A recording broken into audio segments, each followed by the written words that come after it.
Welcome. It's great to have you here. Thank you very much. Great to be with you as well. We're very excited to hear your expertise on Bitcoin. So go Thank ahead, you. I'm screen's going. yours. Yeah, thank you.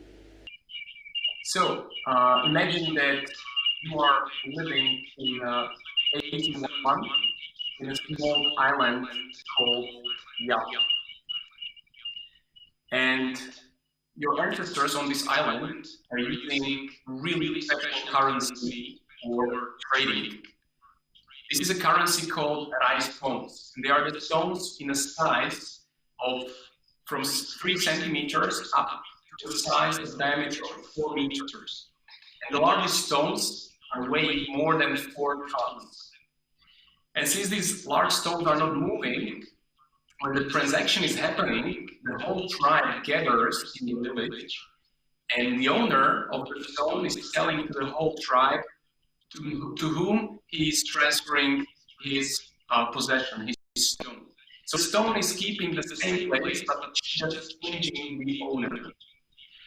And one day, one of these large stones was moving from one island to another on the wooden canoe. And the canoe broke down and the stone went to the depth of about 20 meters.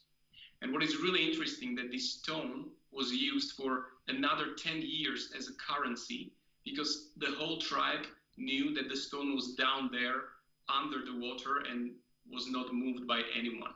So it's really interesting. And what happened in 1971, an American sailor got lost on the sea and came to your island. And this sailor brought to you, his name was David O'Keefe, he brought to you iron tools that helped your tribe create more of these stones and make them more efficiently, create the holes in them more efficiently. So what happened is that the production of stones rose up. And since the production rose up, also so-called inflation just went up. And one part of the tribe was happy with it because they had new money, but the other part of the tribe was not happy because their savings were kind of losing the value. So what happened that the tribe had an argument and this currency, the rice stones, disappeared and was cancelled as a currency. So this is what happened when somehow the production of the monetary supply just went up. Ladies and gentlemen, my name is Shka, and I'm Bitcoin consultant. I'm helping people understand Bitcoin technology and also companies to implement it. And today I'm going to tell you more about how we can avoid inflation and how we can, thanks to Bitcoin, be the owner of the value that we create every day. Inflation is something that countries experience on a daily basis. Maybe you know, maybe you don't, but this picture is from the capital of Venezuela, Caracas. Venezuela was in 1950s the fourth richest country in the world. They were 12 times richer than China at the time. Venezuela is having the largest oil supply in the world. But what happened last few years is a huge hyperinflation. You can see in Caracas right now, the children at age of 9 are roaming the streets and fighting for the food. They are leaving their families because their mothers telling them they have no way to buy food. So these kids are going to the street and fighting in the gangs just to get something to eat. They are practicing martial arts every day for 30 minutes in the gangs in order to protect themselves. The mortality rate of newborns rose up 100 times during 2015. And these numbers are really crazy. This is a picture that's showing the amount of money that you need to have in order to buy a toilet paper. Here you can see that it's better for you to wipe your ass with the money and not buying the toilet paper because you have much more of that. This is what happened in Venezuela in just a few years. Imagine the coffee in Venezuela in 2017 cost 0.2 bolivars. In 2019, it was 18,000 bolivars. In the year 2018, the prices were doubling almost every 19 days. So every 19 days, the prices doubled and doubled. This is what happens when you have socialism and when you have unlimited money supply and money printers going on all the time. And inflation is not something new. It was known to ancient Rome as well. The currency of Rome, there were multiple coins. They were losing their possession of silver. So imagine they started as a pure silver coins, and in a few years it happened that they possessed almost less than 5% of silver. So when the emperors understood that they can inflate the money, they can reduce the amount of silver, they were doing it all the way. And this is what happened with Fed during Corona crisis. The Federal Reserve, the National Bank of America, they increased their money supply by 50% just during Corona crisis from February. And it is said that another $3 trillion were put into the economy since September. And we will see the impact of this in upcoming months and years, because the inflation just doesn't happen like this. When you print out the money, the bad effect happens long term in upcoming months, tend to so-called Cantillon effect. So the history is showing to us that every time that when somebody is in control of the money, they are putting much more into that than the economy is suited for. They are using the money printers to put it out, and the banks are not doing what they promised us to do. And we saw it in 2008 and 9, when the banks were responsible for the economic crisis. And when we are at this Reflect Festival, I need to mention the Cyprus Crisis in 2012 and 13, where people who had more than 100,000 euros in the bank, almost 40% of their money were gone. You could withdraw maximum 300 euros per day from your account. So in the end, the money that you have in the bank are not your money.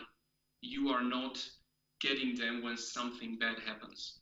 So this is the problem of nowadays system, and this is what was needed to be solved somehow.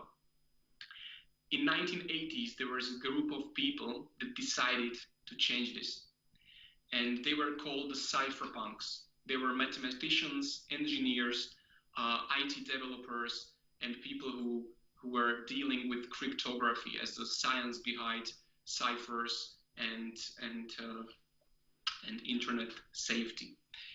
And they were trying from the 1980s to create a network where people can transact and send value over the internet without intermediary, without some third party controlling the supply, controlling the network, and changing the rules whenever they want. And they used the mathematics to support this. There were a lot of projects that were trying to create this network, but only until 2009, none of the projects were successful. So at 2008 and 9, the Bitcoin was created and the Bitcoin was born. We still don't know who is the official creator. His acronym or his pseudonym is Satoshi Nakamoto, but we don't know if it's a group of people, if it's individual men or women. We don't know until this day. And it's great that we don't know, because we don't need to know. The network doesn't have the owner, and there is nobody who can change that. What's really great to understand is the correlation between gold and Bitcoin. It is said that Bitcoin is a digital gold. Why is that? When you take a gold and think about why it has a value, you will come up onto a few answers. One of them is that you cannot produce more gold. You cannot create it. It's chemically stable, and there is no way how you can put two elements together and create gold. So there is the part of scarcity involved. And gold is also physically stable. When you mine the gold 1,000 or 2,000 years ago, the quality is the same up to this day. So it's a stable element. And there is a scarce amount of it in the core or in the crust of the earth.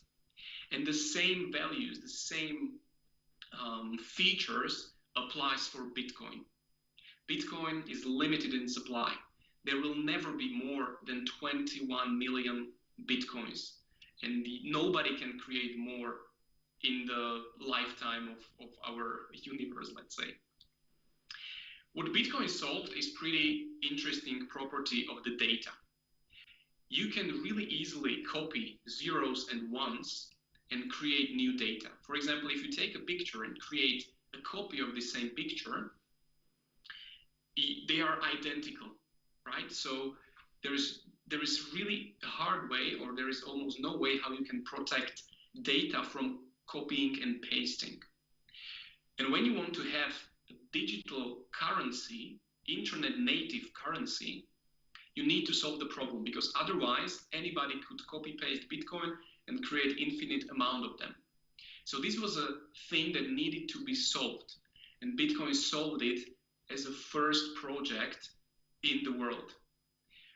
I call Bitcoin not as an invention, but more as a discovery.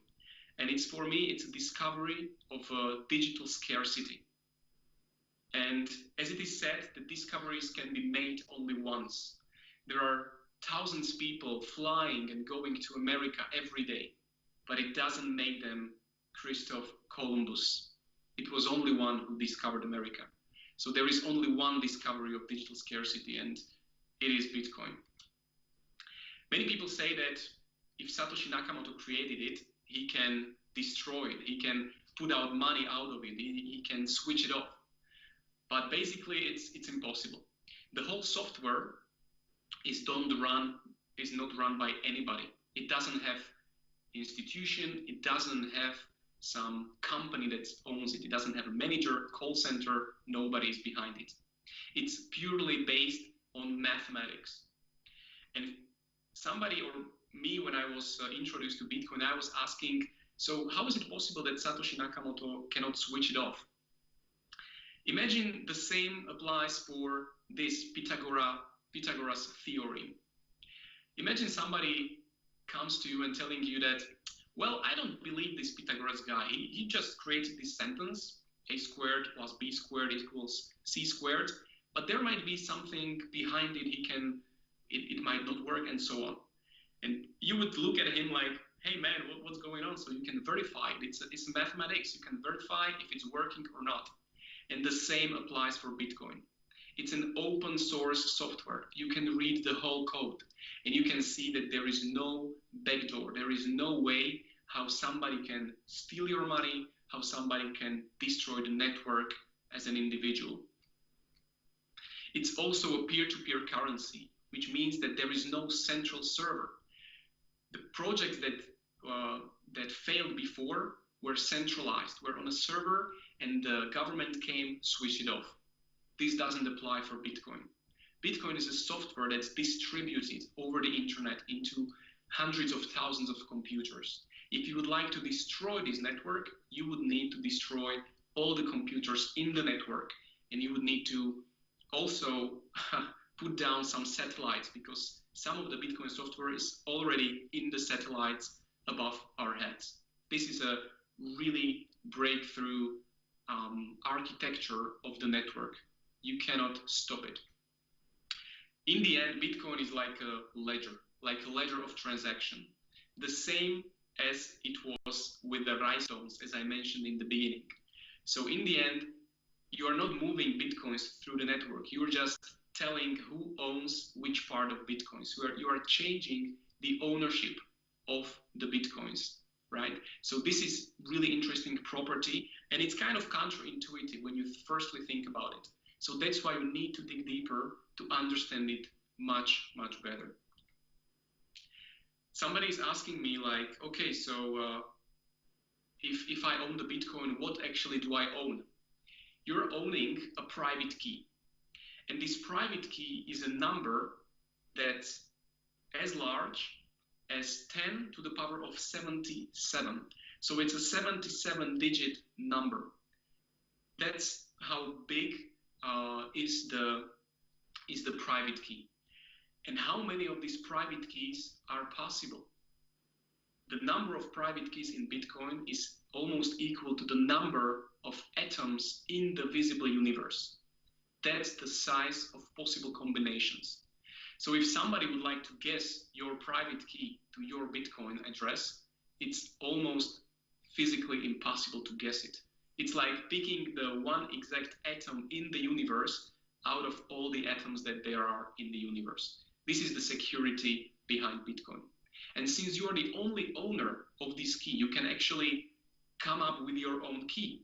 You can flip a coin 256 times and write down 0, 1, 0, 0, 1, and you can make up your own private key that will be unique to you, and nobody else can guess it.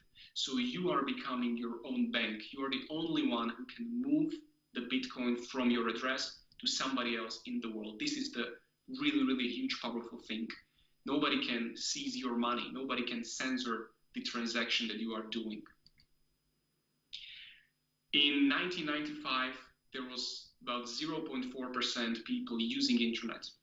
Last year, it was about 60%.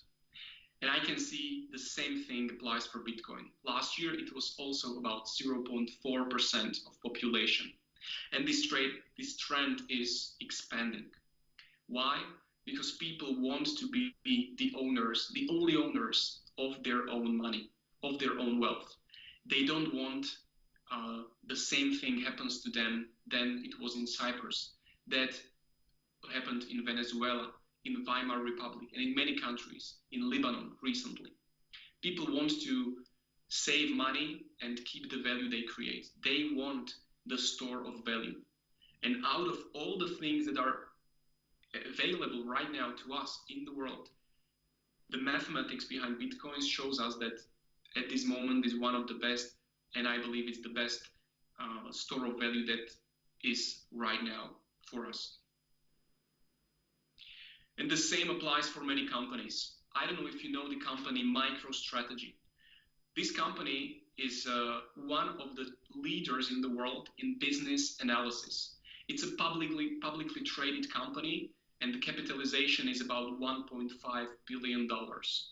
The CEO of this company, Michael Saylor, founded the company when he was 24 years old, and he's a CEO up to this day after 31 years of the life of this company.